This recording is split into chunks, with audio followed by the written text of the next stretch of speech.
آشنا اپنی حقیقت سے ہوئے دہقاں ذرا، آشنا اپنی حقیقت سے ہوئے دہقاں ذرا، دانا تو کھیتی بھی تو باراں بھی تو حاصل بھی تو، آہ کس کی جستجو آوارہ رکھتی ہے تجھے، راہ تو رہرو بھی تو رہبر بھی تو منزل بھی تو،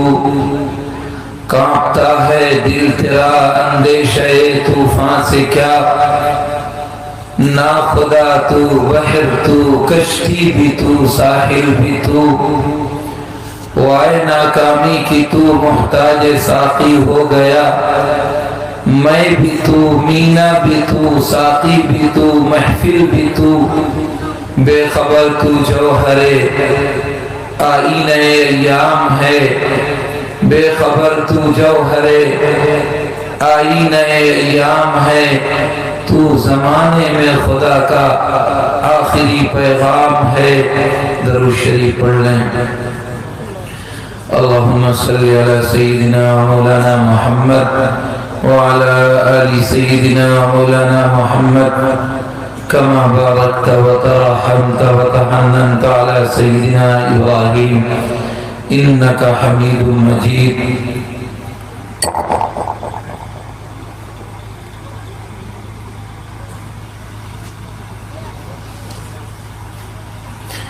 قابل قدر علماء کرام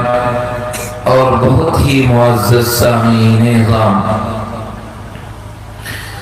اللہ رب العزت والجلال کا لاکھ لاکھ احسان اور اس کا شکر ہے کہ اس نے ہم کو اور آپ کو آج ایسی نسبت پر اکٹھا فرمایا جو دنیا میں سب سے بڑی نسبت ہے، اس سے بڑی نہ کوئی نسبت ہو سکتی ہے اور نہ کوئی امکان ہے،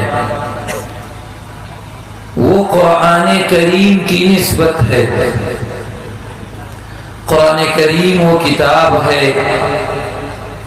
کہ جس سے جس چیز کی نسبت جوڑ دو وہ دنیا میں قابل احترام بن جاتی ہے۔ انسان تو انسان ہے، اگر اسے رحل کے ساتھ جوڑ دو، لکڑی کے ساتھ جوڑ دو تو لکڑی قابل احترام، جزدان کے ساتھ جوڑ دو تو جزدان قابل احترام، قرآن کے ساتھ دفتی کو جوڑ دو تو بغیر وضو چھونا ناجائز۔ آپ جس چیز کے ساتھ بھی قرآن کو جوڑ دیجئے، مولانا مشتاق صاحب نے مجھے دوسرا موضوع دیا ہے کیونکہ دو موضوع ہیں لکھے ہوئے، دستار بندی، شاید حضرت الاستاذ مفتی صاحب نے اس موضوع پر گفتگو تھوڑی سی کی ہے، ہمیں انہوں نے دوسرا موضوع دیا ہے، میں اس موضوع پہ گفتگو کروں گا، لیکن یہ قرآن کی نسبت ہے تو جس چیز کے ساتھ قرآن کی نسبت جوڑ دو وہ چیز قابل احترام بن ہی جاتی ہے۔ قرآن کے دونوں طرف لگنے والا دفتی کا وہ ٹکڑا جو بے حیثیت ہے، کوئی حیثیت نہیں، اگر اس میں گتے میں سامان لایا جائے تو جب تک سامان اس گتے میں ہے تب تک وہ قابل احترام ہے، جس دن نکال دو کوڑے دان کے حوالے ہو جاتا ہے۔ لیکن قرآن میں وہی دفتی کا ٹکڑا اگر لگ جائے اور ان اوراق کے ساتھ جڑ جائے جس میں قرآن کی آیتیں لکھی ہوئی ہیں اور مخطوط ہیں، تو اس دن سے علماء یہ قابل احترام مفتیان آپ کو فتویٰ دیں گے کہ بغیر وضو اس دفتی کو بھی چھونا ناجائز۔ اتنا ہی نہیں، مدینے کا نام یثرب ہے، جس دن سے قرآن جڑا اس دن سے مدینہ المنورہ بن گیا۔ مکہ ہے جو حلائے عرب کا مسکن ہے، لیکن جس دن سے قرآن جڑا مکہ المکرمہ بن گیا۔ اگر اس سے آگے بات کہہ دی جائے کہ نبی کریم علیہ السلام کی ذات مقدس جو اس روئے زمین پر اشرفیت، اولویت، عالویت ان سے زیادہ کسی کو نہ ہو سکتی ہے اور نہ ہے، لیکن 40 سالہ زندگی دیکھ لیجئے، آپ کو نبوت عطا کی گئی سیدنا آدم علی نبینا علیہ الصلوۃ والسلام کے خمیر تیار ہونے سے 1000 سال پہلے، لیکن اظہار سب سے آخر میں کیا گیا۔ آپ 40 سالہ زندگی گزارتے ہیں مکے کی، آپ یتیم تو ہیں، آپ صادق تو ہیں، آپ سچے تو ہیں، آپ معزز تو ہیں، لیکن سماج کے لیے آپ محمد ہیں، اس سے آگے کچھ نہیں ہے۔ لیکن جس دن آپ جبل نور کی اس پہاڑی پر غار حرا میں جبریل امین کے واسطے سے اللہ کی طرف سے قرآن مقدس لے کر کے، وہ بار امانت لے کر کے، وہ مقصود زندگی کا لے کر کے آئے اور آپ کو سینے سے لگایا اور فرمایا اقرأ پڑھیے، آپ نے فرمایا ما انا بقاری، میں تو پڑھا ہوا ہی نہیں، سینے سے لگایا، ذرا زور سے دبایا اور پھر فرمایا اقرأ پڑھیے، آپ نے دوبارہ وہی جواب دیا ما انا بقاری، میں تو پڑھا ہوا نہیں ہوں۔ تیسری مرتبہ سینے سے لگایا، زور سے دبایا، ایسا محسوس ہوتا ہے، روایات میں آتا ہے کہ پسلیاں ایک دوسرے میں گھس جائیں گی، اور پھر زور سے دبانے کے بعد فرمایا اقرأ بسم ربک الذی خلق خلق الانسان من علق اقرأ وربک الاکرم الذی علم بالقلم علم الانسان ما لم یعلم۔ یہ دستور خداوندی کی 5 آیتیں ہیں جو اس روئے زمین پر جبریل امین کے واسطے سے آپ کے قلب اطہر پر اتاری گئی۔ آج تک سماج کے لیے جانا جانے والے محمد، آج سماج کے لیے بھی قرآن سے نسبت جڑی، نبوت عطا کی گئی، اللہ کی طرف سے بار امانت ملا، تو آج سے آپ سماج کے لیے بھی محمد الرسول اللہ صلی اللہ علیہ وسلم بن گئے، اور آپ آئے اور آپ نے آ کر کے دنیا کا رخ بدل دیا، کائنات کو سبق اور پیغام دے دیا۔ وہی جو علائے عرب جن کی صورتحال یہ ہے کہ وہ زانی بھی ہیں، قاتل بھی ہیں، لٹیرے بھی ہیں، شرابی بھی ہیں، جواری بھی ہیں، ڈاکہ زنی ان کا محبوب مشغلہ ہے، پشتینی دشمنی ان کا اپنا مزاج ہے، معمولی باتوں پہ تلوار کا نکلنا ایسا محسوس ہوتا ہے جیسے بچوں کا کھیل ہے، آخری لفظ میں کہہ دیا جائے تو انسانیت دفن ہو چکی ہے، وہاں انسان نام پر جانور بسا کرتے ہیں۔ لیکن آپ آئے اور آپ نے اپنا پیغام حق سنایا، قرآن کی تعلیم دی، اپنا اسوہ دیا، اپنا طریقہ بتایا، اللہ کی طرف سے ملی ہوئی تعلیمات سے روشناس کرایا، تو اللہ کی طرف سے آپ نے ان کو یہ سبق پڑھانے کے بعد اتنے اچھے وہ بن گئے، کل تک جو زانی تھے، قاتل تھے، لٹیرے تھے، دنیا کے لیے ناسور تھے، سگی ماں کو بھی وراثت میں تقسیم کر لیا کرتے تھے باپ کے مرنے کے بعد، لیکن اللہ کے رسول سے جڑے تو خود اللہ کا نبی اعلان کرتا ہے اصحابی کا نجوم بیہم اقتدیتم اہتدیتم، میرے صحابہ ستاروں کے مانند ہیں، ان میں سے جس کے پیچھے چلو گے راستہ پا جاؤ گے۔ اتنا ہی بس نہیں ہوا، اللہ خود اعلان کرتا ہے کل وعد اللہ الحسنہ، نبی جی انہیں بتائیے ان کے لیے جنت پکی ہو چکی۔ وہ جو ہلائے عرب، وہ زانی، وہ قاتل، وہ لٹیرے اللہ کے ساتھ جڑے تو یہ کیفیت ہو گئی، اور آج ہم جڑے ہوئے ہیں اسی قرآن کے ساتھ، اسی شریعت کے ساتھ، اسی دین کے ساتھ، اسی کلمے کے ساتھ میرا آج رشتہ ہے۔ وہی قرآن ہم پڑھتے ہیں اور اسی قرآن کی تعلیمات کے ہم متوالے ہیں، اسلام کے گن گانے والے ہیں، نبی کی غلامی کا دم بھرنے والے ہیں، لیکن آج میری صورتحال یہ ہے کہ دنیا میں سب سے زیادہ ذلیل کوئی ہے تو آج اس روئے زمین پر مسلمان ہے۔ دنیا میں سب سے گیا گزرا کوئی مذہب ہے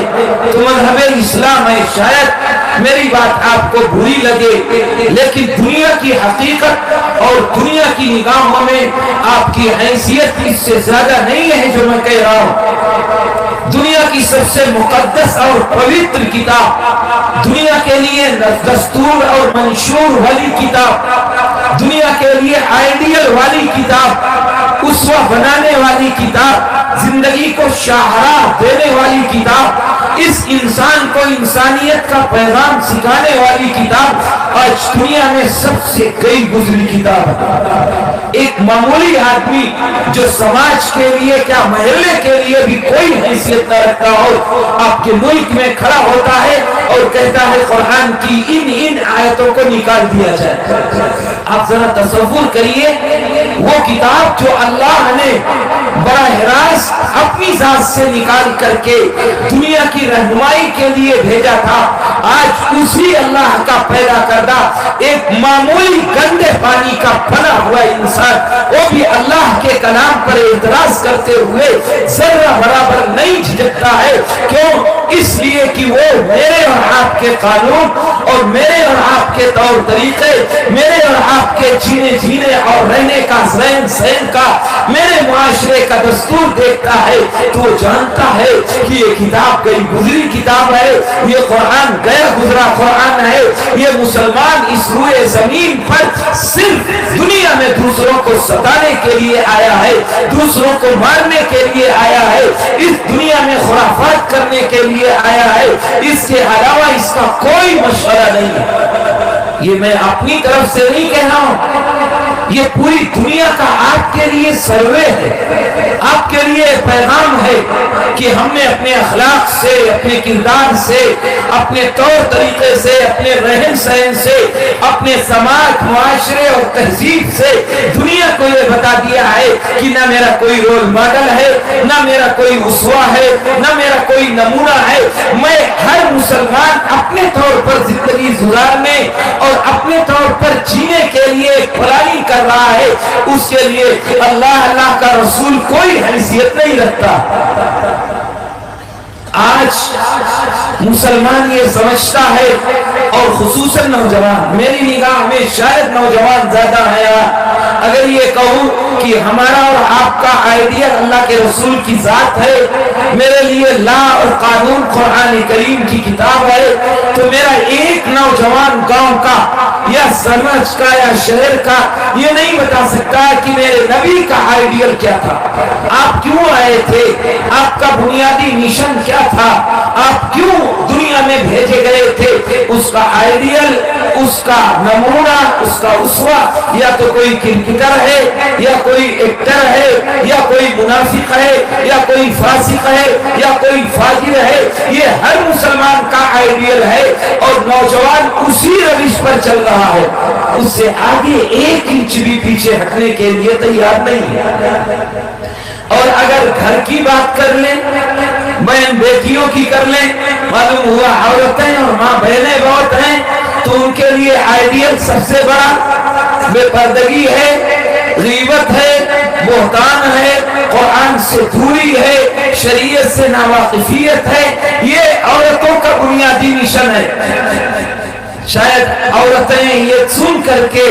غلط تصور لے جائیں، لیکن آپ اپنے بچوں کی تربیت کرتی ہیں تو آپ ذرا بتائیے، ایک چھوٹی سی بچی آپ کے گھر میں جنت بن کر کے آتی ہے، بچیاں جنت ہیں آپ کے لیے، لیکن چھوٹی سی بچی آئی، 1 سال 2 سال 3 سال 4 سال 5 سال، آپ مارکیٹ سے وہ لباس خرید کے لاتے ہیں یا مائیں بہنیں لاتی ہیں جس سے بچپن سے اس بچی کی ٹانگیں کھلی ہوئی ہوں، بازو کھلے ہوئے ہوں، جسم کا بیشتر حصہ کھلا ہوا ہو، ایسی مارکیٹ سے کپڑے کی شاپنگ کر کے اس بچے کی تربیت شروع ہوتی ہے۔ جو بچی آج ماں کی گود سے پہلا سبق پڑھ رہی ہے، 6 سال 7 سال 8 سال 10 سال 12 سال 14 سال